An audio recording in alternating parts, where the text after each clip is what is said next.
Welcome to 10-5, the official podcast of the OPP Association. I am your co-host, Scott Mills. And I'm Emily Brown, your other co-host of the podcast. If you're new to this show, the OPP Association represents nearly 10,000 members of the Ontario Provincial Police. Our members are at the core of everything we do. Throughout this podcast, we aim to keep both our members and the public informed about key issues impacting policing across Ontario. Well, thanks, Emily. It's always a pleasure to record podcasts with you. And this episode's guest is a retired detective staff sergeant from the Greater Sudbury Police Service. His name is Jordan Buchanan. And Jordan was seconded to OPP General Headquarters with the OPP ViCLAS unit in the 1990s. And he was also a forensic polygraph examiner with the Sudbury Police Service, amongst a number of other roles. And Jordan has written a fictional novel about policing in Sudbury that has a lot of very interesting aspects to it. So welcome, Jordan, to the 10-5 podcast. Oh, thanks, Scott. Thanks, Emily. All right. Well, Jordan, before we get into your insights on ViCLAS, and that's the Violent Crime Linkage Analysis System, for anyone who's not familiar, let's start with your book. Can you give us sort of a big picture overview of what it's all about? Sure. The book is about a detective staff sergeant who, while on a canoe trip, ends up being hit by lightning. As a result of that, he begins to have what he calls echo memories. And these are memories that belong to his mother, his father, and his grandfathers, who were all police officers in the Sudbury area. As he has these memories sort of come to life to him, he has help from the medical community in hypnosis and other means to try and tighten the memories up so they become clear and comprehensive, which they do. As a result of that, he takes the information from the memory and he begins to investigate very cold cases from 1923 to 1975 using modern forensics and modern policing techniques, and has some good success in solving these cases. That sounds like a really interesting story. It's almost like a cold case podcast type thing that you'd listen to. So I'm looking forward to your insights, Jordan, because I know you have some real life insights into the policing world, and these cold cases are quite intriguing. So the book is called Past Ghosts Echoed. And we'll get more into that a little bit later. And Jordan's also got a full description of that on his website at jordanbuchananauthor.com if you want to check that out. So, Jordan, how long did the book take to write? And where did these ideas kind of come from? And how did you research the time periods in the cases? Well, I started thinking about the idea probably 10 years ago and worked on it, refined it. I wanted to focus in on cases from the past, but I had to find a mechanism to do that so that I could have an introduction to the cases from a first-person perspective and then a solving of the cases as a cold case today, which is how I came up with the echo memories. And the writing of the book itself took about 4 or 5 months, but the researching took a year before that. I tried to make it as authentic as I could, utilizing old police ledger books, the different archive places in Sudbury and Ontario and that sort of thing. A lot of information from the police museum, anywhere I could find what I considered to be what I recognize as being authentic, so that when you see a day in the life of a police officer in a small town of Coniston, Ontario in 1923, you're seeing an actual snapshot of that time period where the officer is a truant officer, and he has a horse, but he's not allowed to use the horse except in an emergency. So he has to walk 10 miles to check on on a kid that doesn't show up in school for truancy, but he can't take the horse because he can't tire the horse out. It's not an emergency. Or that he's responsible to the medical officer of health. So when a family has scarlet fever, it's the police officer who goes and puts a bulletin on the door so people know not to enter the residence.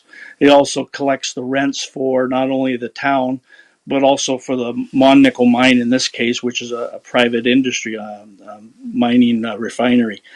And simple things like they had no police cars, so they're traveling by taxis. And I was able to locate an accounting of how much they paid for cab rides to and from town. And they had a rail service, so they were able to ride back and forth on the train. I tried to make it authentic in each of the different time periods where the officers were working, so that you not only get the incident itself that's going to be explored later as a cold case, but you're also getting a slice of life of what it was like for the officers in that time period. That's, the whole historical thing is definitely intriguing. I just want to bring the conversation kind of to your experience, and I think it's your experience that really informs these historical analysis of these cases. So, can you explain to us exactly what ViCLAS is and kind of how an analysis is done? Sure. ViCLAS is the Violent Crime Linkage Analysis System. So in Ontario, it became a big part of Ontario in 1994 when the Ontario Provincial Police created the ViCLAS Centre. It's run by the RCMP across Canada, everywhere except Ontario. In Ontario, it's run by the OPP out of General Headquarters. It got a big boost on the Campbell report, the Bernardo report, because of monies that were suggested that be paid out for different programs, and one of them being ViCLAS. Had ViCLAS existed at a time when Bernardo was active as a Scarborough rapist or his killings, there would have been linkages made that would have informed the police services about the fact that there was a predator who was the same working different areas. So in 1997, it became law in Ontario under the Police Services Act that certain criteria cases must be entered on ViCLAS. As a result of that, the unit expanded from 1 sergeant and 4 constables to 20 officers and 20 civilians who were assigned with inputting the data from all of the ViCLAS booklets that were submitted by officers. And officers across the province, regardless of what police service they were in, were required by law to fill out a ViCLAS book for any homicides, attempt homicides, sexual assaults, attempt sexual assaults, non-parental abductions, missing persons with found human remains, and or missing persons with suspicious circumstances and found human remains. And this way they could all be cross-referenced together using behavioral analysis in addition to traditional analysis. So license plates would be cross-references, addresses and names would be cross-referenced, but it would go deeper than that. The analysts that were trained there would take the cases and they would run queries on the database looking for similar type cases. And when they got one, they would do a step-by-step comparison of that case. If they felt there was enough to link the cases that could potentially be the same person who committed these 2 offenses, they could then take it to a senior ViCLAS analyst who would review it, and if they agreed, then they would put it forward to a committee to be sent out as potentially linked. And a letter would be sent to the officers identifying the potential leak and the 2 lead investigators of both those cases so they could contact each other and discuss their cases with each other. That's very interesting. I'm going to shift gears a little bit to your experience as a forensic polygraph examiner. So can you break down how polygraph exams are used and who typically conducts them and just how accurate the results really are? Right. Well, in Canada, we have a polygraph school. There aren't very many in the world, but Canada's got a top-notch school at the Canadian Police College, the Polygraph School. They train usually once a year. On rare occasions, they'll do 2 classes in a year.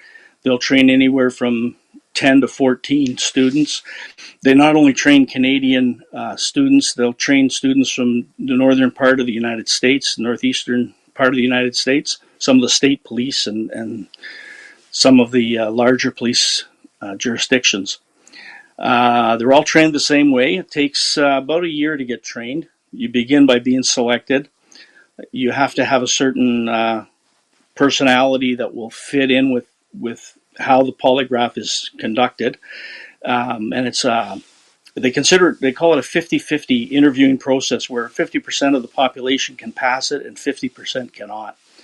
And so once you get through that, you have to memorize 30 pages, which is essentially a transcript of a polygraph exam. And you have to be able to recite it your first day of polygraph school. And you usually get it a couple months before the course starts. From there, you take 7 weeks of classes. Each week is about a semester of university. So you're working every day on one subject, whether it's physiology or psychology or just whatever it is. And you have an instructor who's brought in who's an expert in that area, who will actually live on the floor with the students at the Canadian Police College. So at 3 a.m, if I have a question I need answered about that particular subject, I can go and bang on their door, wake them up, and ask them my questions in order to get answers. Once a week, you write an exam. You have to get above 70% on the exam to pass, and you either pass or you fail. And if you fail, you fail out of the program. This puts a lot of pressure on the examiners for a 7-week period of time. After that, there's a 5-week period where you're doing polygraph testing, and they bring in civilians who come in and they do a mock crime with one of them. And then several students, usually 6 or 7, will polygraph at one time the subjects that they have and try to determine who the person is that's telling the lie. They'll then interrogate them and try and get them to confess to the offense. So essentially every second day you're running a polygraph exam. And you have to do it correctly. If you fail at any point along the way, they'll bounce you from the program. Then you go on a 2-week internship where you go out in the field, whether it be OPP, Peel, Toronto, or wherever, and you conduct live tests on real criminals, or real suspects, I should say. And you're trying to find out if they're deceptive, not deceptive, or if they're inconclusive on the test. And if they're deceptive, you have to interrogate them and try and get a confession. And those exams are all reviewed by the school to ensure that you've done everything properly. Following that, you have an anywhere from 4-month to 8-month field training period where you're conducting real tests. The first 5 of which the college will pull to review. And then out of the next 25 tests, they'll pull 5 at random. And those 10 tests are the ones they review. And you have to pass that you've done everything correctly. Otherwise, they fail you. If after that 1-year period you've conducted all of the testing and everything's been found to be correct, then they certify you as a forensic polygraph examiner. So those are the only people that can run forensic polygraph examinations in Ontario. There are private examiners, but that's a different thing. As far as what kind of offenses you can look at, it can be almost anything. Some things you need to be concerned about. A theft of a chocolate bar wouldn't be something you would test for. A victim of a sexual assault you would never test for, because we know from the trauma they receive that it's very similar to what we're looking for in a polygraph in deception, and therefore we can't rely on the test. But sexual assaults with suspects are very good exams. Large thefts, $10,000 or more, are good types of tests.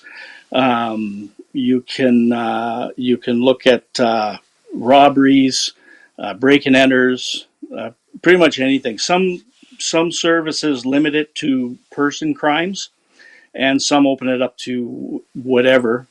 But there's a kind of an ethical realm that you stay out of, and that's doing tests on sexual assault victims, doing tests that are too minor, so they wouldn't really have an impact on the person being tested. And the other thing is you wouldn't test a young offender, someone under 18. Barring that, though, almost anything can be tested on. The test itself that we do in Canada is a modified zone of comparison test, and it's 96% accurate, according to the studies that have been done. And the studies have been done and replicated numerous times. So that sounds really good, really high, but the fact is that out of 100 tests, 4 of them are going to have the wrong answer. So you have to be conscious and cognizant of that and make sure that the tests are really spot on when you're conducting them. The results of the tests are not admissible in court, but the tests take 2 to 3 hours, and every second of that time period is admissible in court. They're videotaped. The tape can be played in court. It's the same as any other police statement. The same rights to counsel and cautions are given, and the examination procedure is explained to the person so they have a full understanding of it, and that can take up to an hour and a half. Doing the test itself, when they're what we call hooked up to the instrument, once that's done, you're talking 20, 25 minutes to conduct the actual testing. Well, that's a pretty comprehensive overview, Jordan. Thanks for that. One other thing that you describe in the book is mobile surveillance, and I did my share of that in my career, and I would just like to know if you would be able to explain that for us. Sure. I tried to make the book as authentic as possible, so the policing techniques that are used are all real policing techniques, whether they're ones that were used in the past or ones used today. And I had some concerns in writing them up that, am I spilling the beans to the public about different techniques?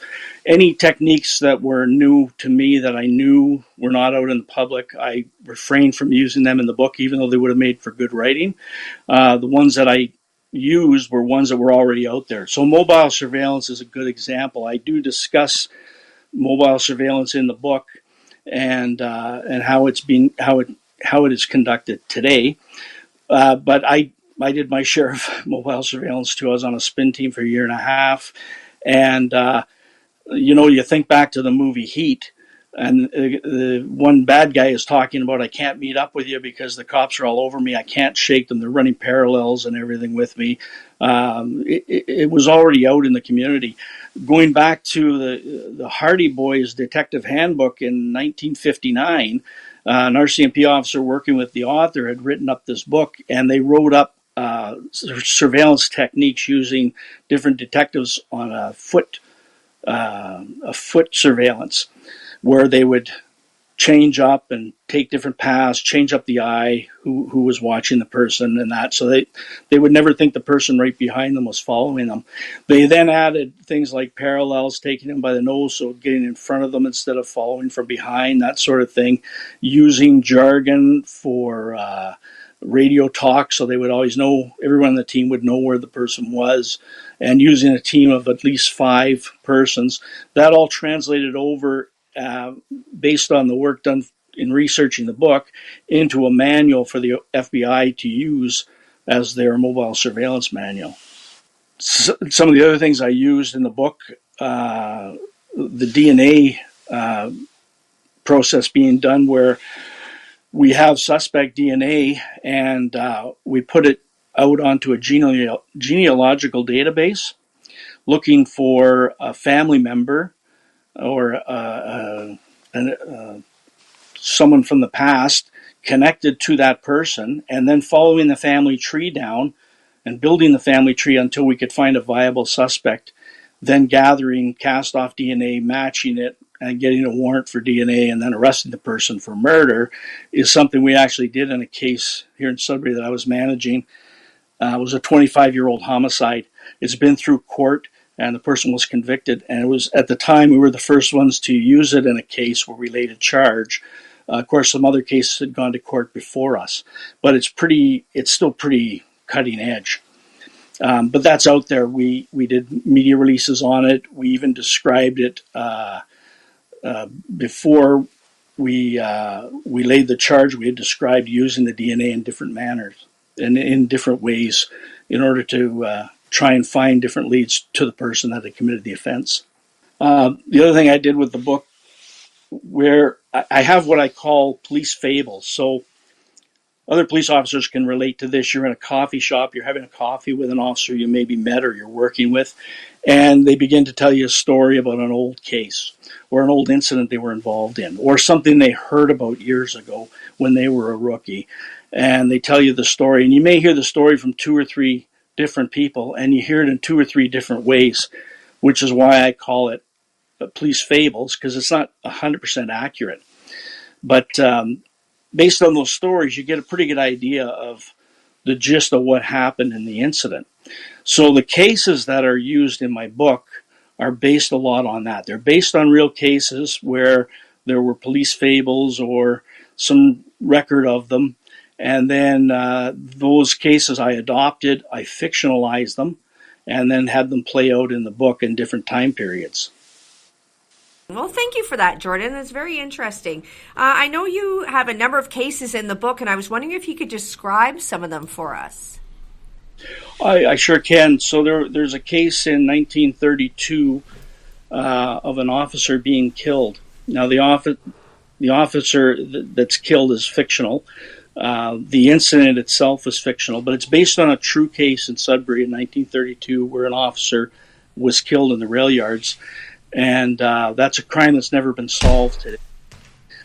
So I took the idea of that and I expanded it into a fictionalized case, placed it in a historical part of Sudbury that no longer exists, the Borgia Market, and put together how an investigation in 1932 would have taken place.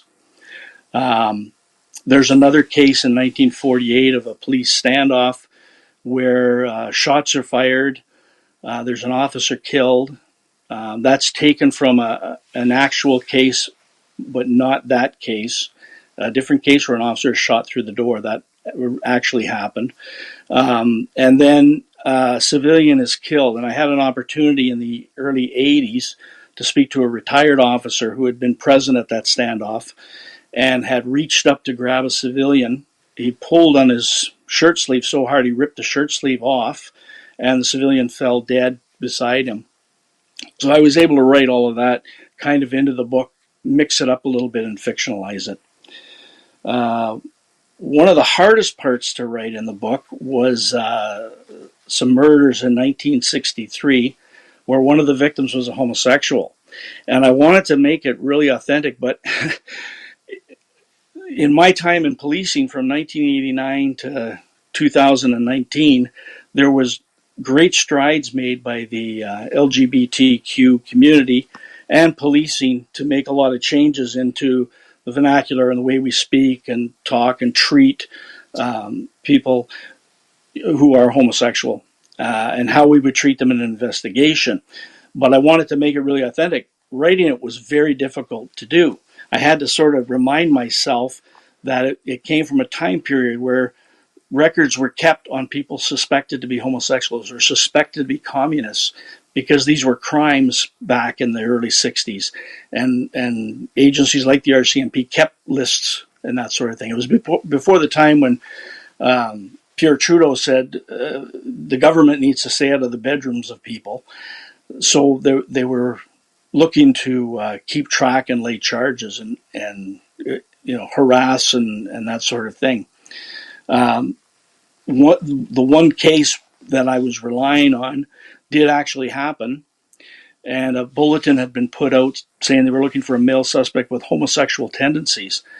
And I was just floored that would go out to the public from a policing organization. But of course, at the time, that wasn't an issue. That was just, they didn't even think about it. That was all the information they had, and that's all they were prepared to send out. And so they put it out that way. As a result of that, they had some of the first polygraphs, or it may have been the first polygraphs in Sudbury done by the RCMP, who came here and conducted 15 tests where the person had to have a record for robbery or break and enter and be suspected of being a homosexual. Based on those criteria alone, they were calling them in and having them take polygraph exams. They did solve a robbery, they solved a few break and enters, but they didn't get even close to a suspect in the case that they were working.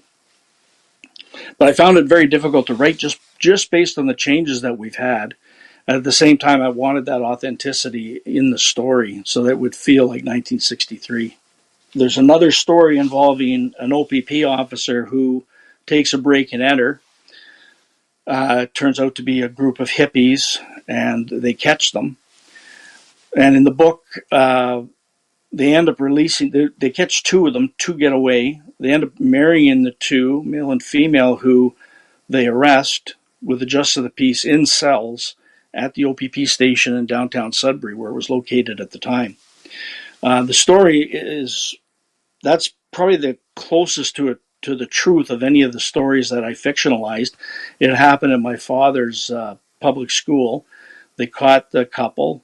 They arrested them. They brought them in. I guess they were kind of pathetic, so they ended up bringing a justice of the peace in, having them get married in the cells, and then releasing them unconditionally, which I thought was kind of funny. Not something you would ever see happening today, you know. I see one here in our notes where there's something about a train robbery. Did you talk about that one, Jordan? Sure. There's a train robbery that takes place in 1923. So 1923, I probably spent the most time on. I was fortunate enough to get a hold of 3 ledger books, which predated the police officers' use of a notebook.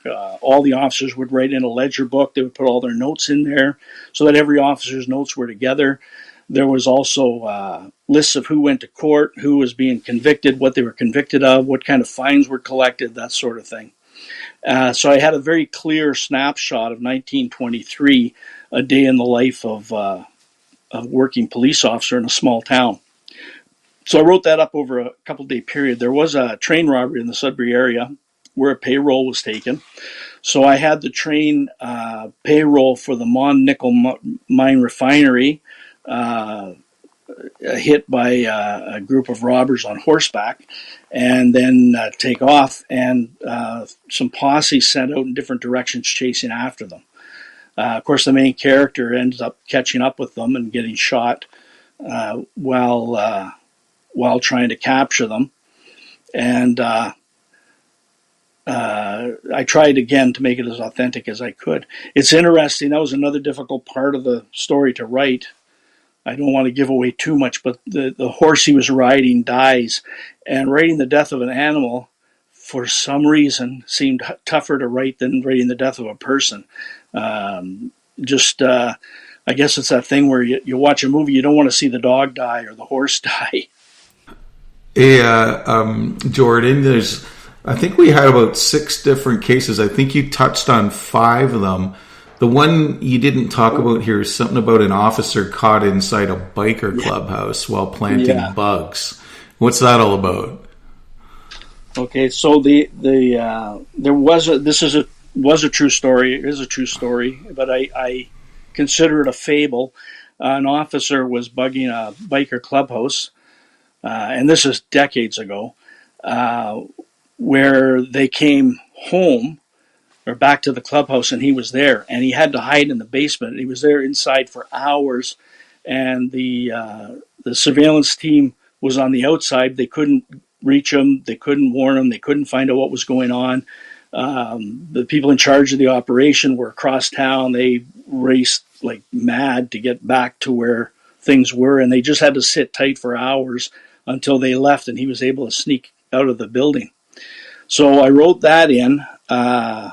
It's a little bit different in the book, but I thought that's, I worked on wiretap investigations, and I remember doing things like that, going in places to plant bugs or be on a surveillance team while bugs were being planted, and that was always a concern that you'd get caught inside, I can even remember our team had gone to a place to take bugs out, and we removed the bugs, but the house had been sold from the target to someone else, and the people weren't home. So we broke in, took the bugs out of the wall, and just left them a note to call us for the repair damage that we did going in and out. So these kind of things are the realities of policing that a lot of people don't get to see or read about. And I thought, to make it a real police procedural for the ages, for a period of about 100 years, I wanted to touch on a little bit of everything. and then round it all out by having these cases as cold cases being solved today using some of the modern techniques that we have to demonstrate how far policing has come in 100 years. It's really intriguing, Jordan. I was just I know the book itself has a main character and a detective staff sergeant being hit by lightning. Can you just summarize kind of exactly what you want the reader to see and hear and learn about in your book? The thing I would like people to take away from when they read the book is to realize that the echo memories, although several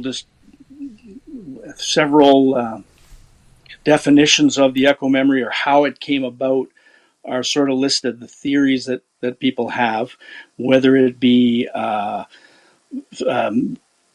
genetic memory through DNA, whether it be through epigenetics, which are the muscle memory genetics. When you have a herding dog like an Australian Shepherd and you remove it from the mother right away and it's never around any herding dogs, but you drop it into a herd and it will lay on the ground and hop around and herd the animals exactly the way every other Australian Shepherd does it. And it's a muscle memory that is passed down through the genetics. It's called epigenetics. Now, much of these theories are unproven, but they've never been proven to exist. But they haven't been proven to not exist either. And tracking the human genome is still new. Also, the brain being sped up by neurons firing at a much higher rate than normal. That's described in the book. And then also just the confabulation of memories, the creation of memories that aren't real, but you remember them so many times they become real. So that would be the case of, as a child, the officer hearing stories from his parents and his grandparents about these cases repeatedly until he creates a real memory in his head. And after the lightning strike, it becomes even more real. And that's how he's remembering these memories. In order to test the main character, the psychiatrist who's treating him puts him through a polygraph test to see, does he really believe these memories are real? And he passes the polygraph test. He does believe the memories are real. So at that point, they begin treating him with more traditional methods of treatment. But I leave it up to the reader. I kind of identify most of the theories, even to the point of it happening on a traditional native site where there are rock paintings. So it's a site of importance to native people from that area at the time, or even lightning being the hand of God. All these different theories, I leave it up to the reader to decide how the echo memories actually become manifested within the officer. I'd also like to take away what I did from the book while I was writing it. And the officer he's a senior officer. He's a detective staff sergeant. He's been around quite a bit, seen everything, done everything. So as a result, he's seen and felt a lot of trauma through a career of policing. Well, now these echo memories, he's taking on the memories and traumas of his ancestors, his mother, his father, his grandparents, and that's feeding through him. He now have become real memories in his mind, so they become real traumatic events to him. And where a partner is killed, he really feels that, and he takes on that extra trauma. And what happens to him as a result of that as the book goes on. I would like officers to pay particular attention to that. Very interesting. And that's a great segue to my next question, actually, Jordan. I know that you do, and you alluded to touching on mental health in the book. And can you tell us a little bit more about that and why you felt it was important to include? I don't want to give away the ending of the book, but the ending sort of wrote itself. It was not planned to end the way it did. And, at no point during the writing until I got to the end of it did the ending come to me. But it's clearly important for officers to recognize their mental health. I mean, we've seen changes with the OPP, with other regional and city police services, right across the province, across the country, around North America. And it's important that, officers recognize this and learn enough about it that they can triage themselves so they know when they've hit the wall. Okay, I've hit the point where I can't take any more. I need to do something. I need to talk to someone. I need to get some help. And I always call it the shotgun approach to getting help, where instead of going to human resources and then going to a doctor and then going to a psychiatrist, there's all these different places that you can go. You can go to your family doctor. You can go to human resources. You can go to EAP. You can go to directly to a psychiatrist. You can talk to a counselor. There may be a peer support program with your organization. You can go to a peer support, and you can do any of these things just as long as you do something in order to try and get some assistance and not get to the point where you recognize you need help and ignore it. It's very well said, and you make very good points, Jordan. So we're kind of getting near the end of what we plan to talk about here today. So if anyone wants to read the book, look for the title Past Ghosts Echoed. It's currently available on Amazon.ca, Kindle, and Kobo e-readers worldwide. So if you want to know some more information, we mentioned it earlier, but make sure you check out Jordan's website. It's jordanbuchananauthor.com. So any last words, Jordan, before we let you go? No, just thank you for the opportunity to speak on the book. I hope officers and civilians with your organization that buy it and read it find it entertaining, find it informative, enjoy it, and maybe take some lessons from it. You've been listening to retired Sudbury Police Officer Jordan Buchanan sharing insights from his new book, Past Ghosts Echoed. If you're enjoying the podcast, don't forget to hit the subscribe on your favorite platform so you never miss an episode. We've got new ones coming out every month. If you have a question for Jordan or for the communications team, we'd love to hear from you. Just shoot us an email at communications@oppa.ca. Thank you for tuning in. Take care of yourself, and until next time, stay safe.